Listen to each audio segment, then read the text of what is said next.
بسم الله الرحمن الرحيم. تبارك الذي بيده الملك وهو على كل شيء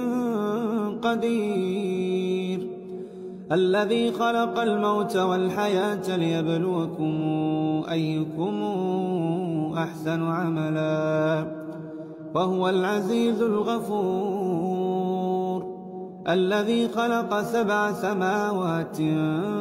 طباقا،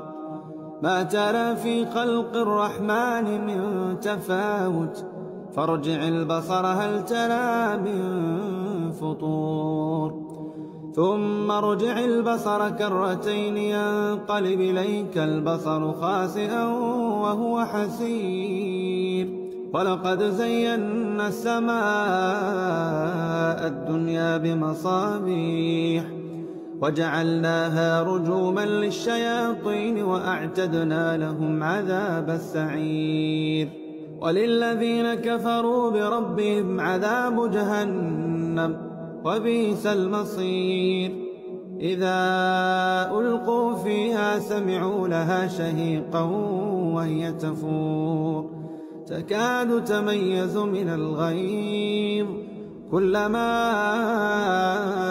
ألقي فيها فوج سألهم خزنتها